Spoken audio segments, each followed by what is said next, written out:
What to do, Tita El? Ako po pala si Jonard, 25 taong gulang. Naku, ito po ang idudulog ko. Naku, nakakatakot naman yung idudulog. Parang patulfo levels na ito. Ito po ang idudulog ko. Medyo nahihiya po ako pero sige na nga po. Tita El, pinag-uusapan po ako ng mga mosang sa opisina namin. Malapit po kasi ang loob ko sa aking boss. Dati wala naman po nakakapansin. Nagsimula lang yon nung lagi siyang nakikisabay po sa aking kumain sa cafeteria at napapadalas na with kwentuhan pa. Para sa akin, wala namang ibig sabihin, lalo na ang mga pasalubong na binibigay niya sa tuwing may business trip siya. Baka magaan lang po kasi yung loob niya sa akin.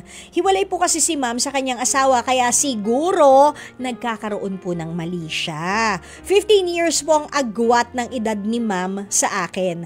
Nasa sinapupunan pa lang ako ng aking ina ay dalaga na po siya. Wow! Okay, Jonard, bibigyan kita ng hypothetical question din. What if nga may gusto pala sa'yo si ma'am? Anong gagawin mo? Dito sa dulo, sinabi mo na nasa sinapupunan ka pa lang, 15 years old na si madam. So parang ang basa ko dito ay hindi mo rin type ang mas may edad sa'yo, or maybe you are just not into a May December love affair, or maybe you're not into, older women. Diba?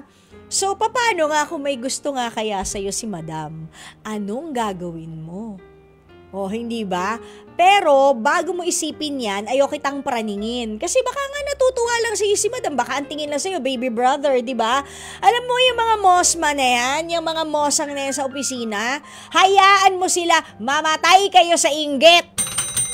Basta wala kayong ginagawang masama ni ma'am, basta hindi naman totoo yung mga pinagdadaldalan ng mga ng mga mosang dyan, ng mga mosma dyan. Nako, yung mga ganyan, dapat ang ginagawang lipstick niyan, sile. Tapos dapat isabit yung mga dila niyan sa palengke.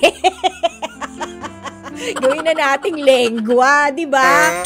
Wala kang mapapala dyan sa mga chismosang ganyan. So, hayaan mo na. You know why? The more na pinansin mo, feeling nila may something talaga. Kaya deadmahin mo na lang. Kasi the more na dinedma mo, mamamatay din yan. Diba? Kasi diba? Tama. Ano yan? Mga inggitero. Ganon. Ano na nga ulit? Mga inggitero. Ganon, naiinggit lang yon, hindi makapikit. Hayaan mo yung mga chismosa, basta okay kayo ni ma'am, wala kayong ginagawang masama, wala naman kayo talagang relasyon, pero alam mo, one time, depende yan kung gano'n na kayo ka-close. Tanungin mo lang siya, ma'am, kayo po ba nababalitaan nyo ng, Diyos ko, pinaglalab team tayong dalawa, ang mga mamalisyosa talaga niyang mga katrabaho natin. Ipaalam mo rin sa kanya, kahit papano, at least she knows. Tingnan mo rin kung didistansya or kung magagalit. Malamang, doon tayo sa option B. Tapos tatanong niyo sa'yo, Sino yung mga yan? Nako, sigbak na agad. Hindi diba? Baka si madam pang magbigay ng lip gloss na gawa sa sili. Pero, yun nga, deadmahin mo na lang muna, lalo na lalaki ka. Parang ang pangit kapag sa'yo manggagaling, napapatol ka sa mga chismosa. Hayaan mo na lang sila. Kaya nga tinawag na chismosa, diba? Ito yung mga tipong walang magawa sa buhay, kundi pag-usapan ng buhay ng may iba. Pero, yung problema nila sa bahay at sa buhay, hindi nila mabigyan ng solusyon. Mangialam na kasi ng sariling buhay, hindi yung buhay ng iba. Kapag hindi pa kain, tumigil. Kapag hindi ikaw nagbabayad ng renta ng bahay, tumigil ka.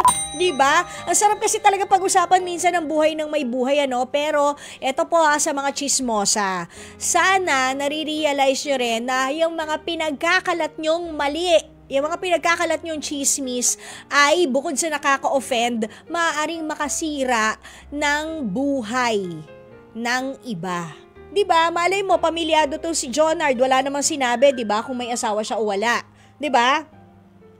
Pero still, diba? Hindi nyo alam, baka may girlfriend siya. Baka kayo maging mitya ng paghihiwalay nilang mag-asawa or ng jowa niya. So, be careful din naman. Diba?